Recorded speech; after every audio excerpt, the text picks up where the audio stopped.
السلام عليكم حبيباتي، كي راكم دايرين؟ ان شاء الله قاعد تكونوا بخير بصحه وعافيه. مرحبا بكم في قناتكم ميار دازاد. صحه فطوركم، ربي يتقبل منا ومنكم ان شاء الله. اليوم حبيباتي مع فيديو جديد راح نشارك معكم كاطو كيما على بالكم رانا في سلسله حلويات العيد. اليوم حنشارك معكم هذا الكاطو اللي ساهل، يوجد تمتم وبنين بزاف وحاجه بريزونطابل همه، والبنه اكدوا لي عليها روعه روعه. المهم درك حبيباتي قعدوا معايا لنهايه الفيديو تشوفوا معايا كيفاش غادي نديروا هذا الكاطو الساهل. واهم حاجه البنه يا خوتي، البنه ما تنساونيش حبيباتي بجام وتعليق شباب كما العاده. غادي نفتح معكم حبه دائما باش تشوفوا الحبه كيفاش تجي من داخل، وغادي نعطيكم يعني كيفاش غادي تخبوه في الكونجيلاتور، يعني اللي حابه منا على 15 يوم ولا 20 يوم، شهر نورمال، شهر تقدري تخبيه شهر، بس ما فيش حوايج اللي يفسدوا، يعني شهر ماكسيموم. المهم دوك هنا غادي نقسم معكم حبات وتشوفوا كيفاش تجي من داخل روعه. فيها واحد البنه، واحد التكرميش، واحد واش نحكي لكم، يعني اللي يعشقوا في الشوكولا هذا الكاطو راه ليكم من جماعتهم انايا بيان سور. شوفوا كيفاش يجي ما شاء الله، بنه واش نحكي لكم. دركا نروح نقول بسم الله، نبداو في الوصفه تاعنا. انا البنات عندي 65 غرام تاع شوكولا بالحليب، ها هي شوكولا اولي. انا جاتني 68، ما حبيتش يعني نبقى نزيد نحي، نورمال ماشي حاجه يعني. راح نضيف لها 40 غرام تاع الزبده، تكون بدرجه حراره المطبخ، باسكو راح ندوبوهم. غادي ندوبهم في الباماري ولا ديروهم في الميكرووند، كيما انا سخنتها في الميكرووند دوبتهم.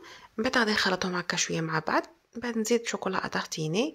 من الاحسن تستعملوا النوعيه اللي تكون بنينه كما المرجان، على بالكم بلي نخدم غير بالمرجان ولا الزيريه، باسكو يجوا ماشي حلوين ويجوا شابين. يعني درت هنايا 80 غرام تاع شوكولا اتارتيني، غادي نخلطهم مليح. هذا هو الكاناش، نخليها تبرد مليح على الاقل 4 سوايع. خليوها في الفريجيدار بيان سور. من بعد يعني كي تجوا تخدموا بها لازم تخليوها على الاقل 4 ساعه برا، باش يعني تطلق روحها شويه تطلق روحها يعني شويه، ما تبقاش يعني جامده بزاف. انا غادي نغطيها ونخليها في الفريجيدار كما قلت لكم على الاقل 4 سوايع. هذه يا حبيباتي هذا هو الغاناش، يعني راح نديكوري به من فوق. نروح دروك للحشو. هنايا كيلو باي حاجه حبيتوها. هنايا درت كيله تاع المكسرات. انا عندي شويه كان باقي لي، شويه لوز، شويه جوز، شويه كاوكاو، خلطتهم كامل. عندي نص كيلو تاع الفويتين، وعندي لمها بشوكولا هذه تاع المرجان ولا اي نوعيه. لازم يعني تستعملوا كما قلت لكم الشوكولا تكون بنينه باش الكاطو تاعكم يجيكم مبنين. غادي نلمها بالشوكولا هذه تاع المرجان كما هكا، يعني يجي كما العجينه، ما تجيش يعني يابسه وما تجيش طريه بزاف كاع سائله، كيما هكا تجي طريه. هنا نروح نجيب هذوك لي فون اللي خدمتهم. غادي نخلي لكم الوصفه في صندوق الوصف ولا في التعليق المثبت من تحت. غادي نخلي لكم الوصفه تاع هاد القنيدلات. غاش هو انا زدت على الوصفه، زدت لها مغرف كبيره تاع الكاكاو كما راكم تشوفوا، درتهم انا كاكاو. هاد الوصفه ب 125 غرام راح تعطيكم 27 حبه تاع القنيدلات هادو ولا لي فون دو تارت هادو. راح تعطيكم كما قلت لكم 27 حبه.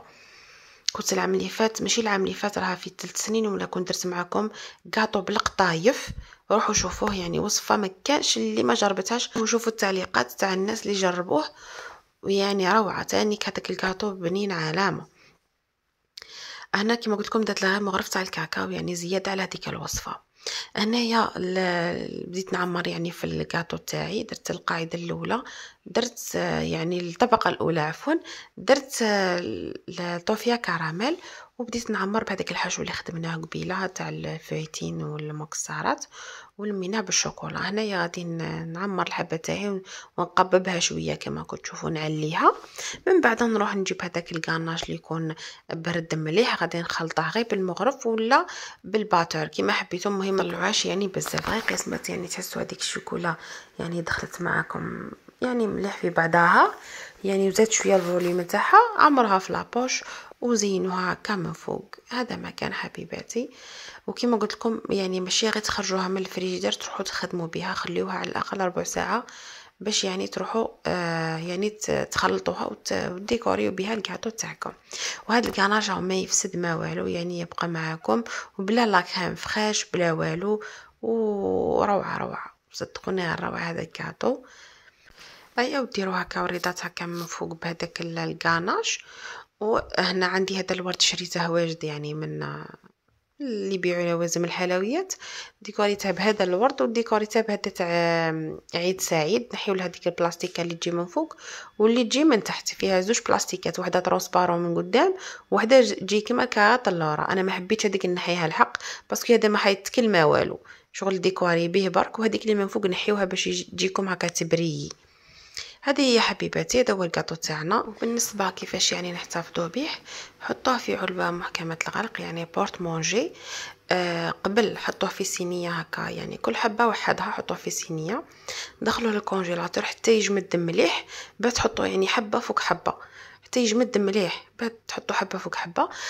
ولا هذا الديكوراسيون تخليوه هو الاخر يعني حتى كي يقرب العيد ان شاء الله، وتبدا جبدي بالطرف يعني بالحبات اللي كي باغيتهم وديكوريه يعني كي تجي تقدميه، فهمتي؟ هذا هو حبيباتي، على نهايه الفيديو. تهلاو في رواحكم، الى فيديو اخر ان شاء الله، مع السلامه.